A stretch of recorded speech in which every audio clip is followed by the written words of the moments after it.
Reality in 40 verses. Invocation. Unless reality exists, can thought of it arise? Since, devoid of thought, reality exists within as heart, how to know the reality we term the heart? To know that, is merely to be that, in the heart. When those who are in dread of death seek refuge at the feet of the deathless, birthless Lord Supreme, their ego and attachments die, and they, now deathless, think no more of death. The text. Since we know the world, we must concede for both a common source, single but with the power of seeming many. The picture of names and forms, the onlooker, the screen, the light that illumines, all these are verily He. On three entities, the individual, God and the world, every creed is based. That the one becomes the three, and that always the three, are said only while the ego lasts. To lose the I and in the self to stay is the state supreme. The world is true, no, it is a false appearance. The world is mind, no, it is not, the world is pleasant. No, it is not. What avails such talk? To leave the world alone and know the self, to go beyond all thought of one and two, this egoless condition is the common goal of all. If self has form, the world and God likewise have form. If self is without form, by whom and how can form, of world and God, be seen? Without the I, can there be sight or spectacle? The self, the real I, is infinite. The body is made up of the 5 sheaths. In the term body all the 5 are included. Without the body the world is not. Has one without the body ever seen the world? The world is made up of the 5 kinds of sense perceptions, and nothing else. And those perceptions are felt as objects by the 5 senses. Since through the senses the mind alone perceives the world, is the world other than the mind? Though the world and mind rise and fade together, the world shines by the light of the mind. The ground whence the world and mind arise, and wherein they set, that perfection rises not, nor sets, but ever shines. That is reality. Under whatever name or form we worship it, it leads us on to knowledge of the nameless, formless Absolute. Yet, to see one's true self in the Absolute, to subside into it and be one with it, this is the true knowledge of the truth. 2s and 3s depend upon one thing, the ego.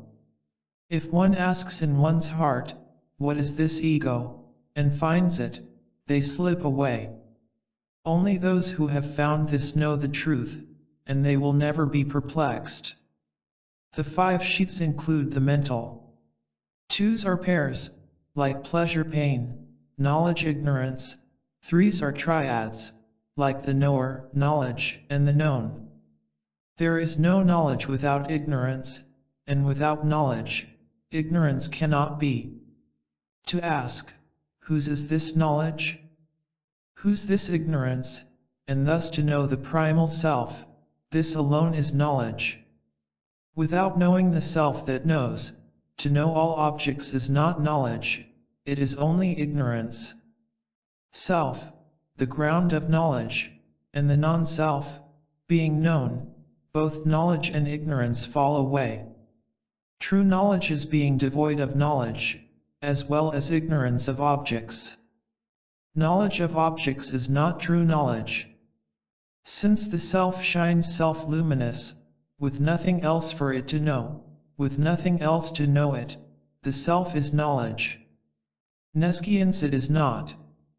The self that is awareness, that alone is true. The knowledge which is various, is ignorance. And even ignorance, which is false, cannot exist apart from the self. False are the many jewels, for apart from gold, which alone is true, they cannot exist. You and he, these appear only when I does. But when the nature of the I is sought, and the ego is destroyed, you and he are at an end. What shines then as the one alone is the true self. Past and future are dependent on the present. The past was present in its time, and the future will be present too. Ever present is the present. To seek to know the future and the past, without knowing the truth of time today, is to try to count without the number one. Without us, there is no time nor space. If we are only bodies, we are caught up in time and space. But are we bodies? Now, then, and always, here, now and everywhere, we are the same. We exist, timeless and spaceless we. To those who do not know the self, and to those who do, the body is the I. But to those who do not know the self, the I is bounded by the body, while to those who, within the body, know the self, the I shines boundless. Such is the difference between them. To those who do not know, and to those who do, the world is real. But to those who do not know, reality is bounded by the world, while to those who know, reality shines formless as the ground of the world. Such is the difference between them. The debate, does free will prevail or fate, is only for those who do not know the root of both. Those who have known the self, the common source of free will and of fate, have passed beyond them both and will not return to them. To see God, and not the self that sees, is only to see a projection of the mind. It is said that God is seen by him alone who sees the self, but one who has lost the ego, and seen the self, is none other than God. When scriptures speak of seeing the self, and seeing God, what is the truth they mean? How to see the self? As the self is one without a second, it is impossible to see it. How to see God? To see him is to be consumed by him. Without turning inwards and merging in the Lord, it is his light that shines within the mind and lends it all its light. How can we know the light of lights with the borrowed light of the mind? The body says not it is I. And no one says, in sleep there is no I. When I arises, all other things arise. Whence this I arises, search with a keen mind. The body which is matter says not I. Eternal awareness rises not nor sets. Betwixt the two, bound by the body, rises the thought of I. This is the knot of matter and awareness. This is bondage, jiva, subtle body, ego. This is samsara, this is the mind. Holding a form, it rises, holding a form, it stays, holding and feeding on a form, it thrives. Leaving one form, it takes hold of another. When sought, it takes to flight. Such is the ego ghost with no form of its own. When the ego rises, all things rise with it. When the ego is not, there is nothing else. Since the ego thus is everything, to question what is this thing, is the extinction of all things. That we are, when I has not arisen. Without searching whence the I arises, how to attain the self-extinction, where no I arises.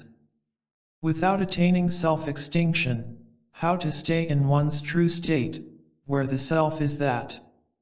Controlling speech and breath, and diving deep within oneself, like one who, to find a thing that has fallen into water, dives deep down, one must seek out the source, whence the aspiring ego springs.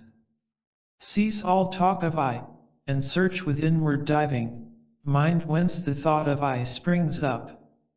This is the way of wisdom. To think, instead, I am not this, but that I am, is helpful in the search, but it is not the search itself. When the mind turns inward seeking who am I, and merges in the heart, then the I hangs down his head in shame, and the one I appears as itself. Though it appears as I, it is not the ego. It is reality, perfection, the substance of the self. For him who is the bliss of self, arising from extinction of the ego, what is there to do? He knows nothing other than this self. How to conceive the nature of his state? When the Vedas have declared, "Thou art that," not to seek and find the nature of the self and abide in it, but to think I am that, not this is want of strength. Because that abides forever as the self. To say, I do not know myself, or I have known myself, is cause for laughter. What? Are there two selves, one to be known by the other? There is but one, the truth of the experience of all. The natural and true reality forever resides in the heart of all. Not to realize it there, and stay in it, but to quarrel it is not, it has form, it has not form, it is one, it is two, it is neither, this is the mischief of Maya. To discern and abide in the ever-present reality is true attainment. All other attainments are like powers enjoyed in a dream. When the sleeper wakes, are they real? Those who stay in the state of truth, having cast off the unreal, will they ever be deluded? If we think we are the body, then to tell ourselves, "No, I am that," is helpful to abide as that. Yet, since ever we abide as that, why should we always think, "I am that"? Does one ever think, "I am a man"? During the search, duality, on attainment, unity, this doctrine too is false. When eagerly he sought himself, and later when he found himself, the 10th man in the story was the 10th man, and none else. 10 men crossed a stream, and wanted to make sure they were all safe. In counting, each one left himself out, and found only 9. A passerby gave each a blow, and made them count the 10 blows. If we are the doers of deeds, we should reap the fruits they yield. But when we question, "Who am I, the doer of this deed," and realize the self, the sense of agency is lost, and the 3 karmas slip away. Eternal is this liberation. Thoughts of bondage, and of freedom, last only as long as one feels, "I am bound." When one inquires of oneself, "Who am I, the bound one," the self, eternal, ever free, remains. The thought of bondage goes, and with it goes the thought of freedom too. If asked, which of these 3 is final liberation, with form, without form, or with and without form? I say, liberation is the extinction of the ego which inquires with form, without form, or with and without form.